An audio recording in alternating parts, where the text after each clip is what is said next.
Good morning, everybody. Welcome back to Coins, Rolls, Varieties. This is JW here. We're going to be working on episode 3 of this newest nickel box. So far, we've found a dateless buffalo, no silver, 3 foreigns. Let's see how many we have here. Looks like we have 10 pre-60s so far, so that's a pretty good amount out of 20 rolls. So we'll get the next 10 started here. So I think I'm just gonna do the same thing I did last time. Split 10, see if we can see any silver. I'll pause the video, go through them, see what we can find, and then do a recap. Hopefully we can get some varieties this time, or maybe some silver. So I don't see anything in there. Let's take a look at this one. The edges look like it could be a earlier one, but it is not. It's an 80. All right. I want to thank everybody genuinely for returning. For those of you that are, I really do appreciate it. Looks like I'm down another nickel. I don't see silver, but I see a Lincoln. What year is this Lincoln? 2017 Denver. Outstanding. So we'll put that off to the side. It's not what we want to see. Man, this box is riddled with some stuff, man. We got 3 foreigns, I got a dime, and now I have a Lincoln. At least we have a buffalo. All right, roll number 3. Try to get this open without nicking the coin. Is that a 17? Okay. Hopefully everybody's having a great day. Oh, we got a darker one here. It's either going to be a dirty one or a dirty one. 2019, no silver, bummer. All right, roll number 4.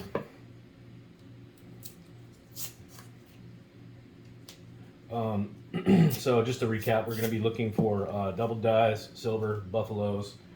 Really probably not going to find very many off centers in a bank wrapped roll, but sometimes you can find some minor off centers. It's a 2007. I don't see any silver in this one either. We'll be looking for die cuts, breaks, reverse to obverse transfers, mules, whatever. Just anything unique, anything that carries a premium above a nickel. You do enough of these boxes, you will eventually find something, so you just got to keep going.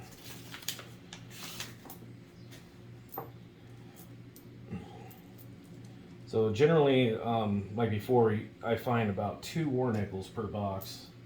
Either 2 war nickels and 1 buffalo, or 2 buffaloes and 1 war nickel. It's not very often you get skunked on these boxes on silver. I mean, as far as nickels go. I mean, you rarely get more than 2. But there's generally always at least 1 in the box. Now for silver, to find quite a bit of silver, your best bet is going through tons of $half boxes, because that's where it's at. The $half boxes. You might have to go through a whole bunch, and of course they're $500 boxes, but you want to get a nice circle going with a bank. You know what I mean? You buy them from one bank and then you sell them back to another. And then you just keep that loop open. So you continuously do boxes from the same bank every week, because the vaults, they get their boxes from the same vault. So it's not like going to a bunch of different banks is going to really make a difference if you're getting them out of the same city. I thought it was going to be a war nickel, but it is not. All right, roll number 8. But you get that circle going, and eventually you'll get them to throw you a $half box that has a lot more than just a couple silver coins in there. You can get up to 10 rolls in one box. Maybe even more. My biggest catch was 7 rolls, I believe it was, in a $half box. 7 rolls of silver. They were all the same year, 1967, and they were all just about mint state. So there were 40%ers. All right, last roll. possibly one right there. Let's go ahead and pull that one out. No, it is not. All right, that's 10 rolls. I don't see any silver on the edges here, but when I go through them, there might be something there. So just give me 1 second. I'm gonna pause it and then see what we can find. All right, I just want to pause it for a second because I just ran into our second buffalo. There it is right there. It is a, what is that? A 1926 Denver. This is a good date. I would just by looking at it, I would say it's probably it's a good. I don't think you can get it very good, but that's probably a $20 nickel right there, possibly. I'll have to double check on that. And there are varieties for this. I believe there's a 2 feathers, but it is clearly not a 2 feathers, and a 3.5 leg variety for this one. And it looks like all the legs are there. I'll have to double check for the mint mark. I don't know if there's any minor varieties for this. The 2 major varieties in the cherry picker's guide are the 2 feathers and the 3.5 leg. That's a really great find, and there is enough of that date for for me to be able to see what it is, and we'll get a close up of that. So that's awesome. That's our second buffalo. Set that aside. All right, let's keep going. All right, let's see what we got. Did find another foreign. Very nice mint state, 2008 Canadian. So that's another nickel. What is that? 4 of them now? Four foreigns. I'll let you guys see that. It's really mint state. It almost looks proof like. We got this this penny that didn't belong in there. Unfortunately, it's not a key date. As far as key dates go, there was hardly anything in here. Just a bunch of Philadelphias. 2 bisons, the Denver, and neither one of those are the speared buffalo version. And then the 2014 Philadelphia is indeed a double die reverse. There is doubling in that doorway in the reverse of that one. Unfortunately, there was only one pre-60 in here, which is the 1940. I didn't actually look at that for a variety yet. Let me go ahead and glance at that real quick. Forgot about this one. There are varieties for the obverse and reverse of this date. And I can't tell. It may have been at one point, but it's too circulated now. And that 26 Denver. About 9 22s to look at a later date. And 9 in the 60s. Unfortunately, none of these were any varieties as well. I mean, well, none that I can see after being circulated as much as they are. All right, I'm gonna pause it again, and we'll pull the camera down so we can get a look at the pre-60, the buffalo, and then maybe get this double under the microscope.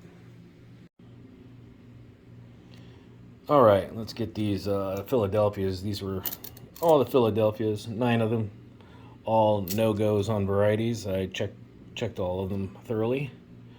Here is the 1940, our pre-1960 nickel. It is a Philadelphia, and I would give that a very good. Yikes, dropped it.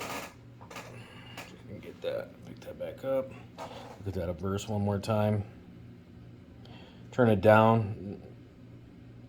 No, there's not very many dark spots there, so it looks to be original. I think if you were to grade it, it would get a VG. It would not grade details, but I mean, there really is no reason to grade something, in that condition, anyways. Unless it is a variety. Well, these are the bisons. Neither one of those were a double. Let's get a look at this buffalo. Turn it down. It does look original. I don't think that would get a details grade. For a minute there, I thought it might have been acid treated over the whole coin.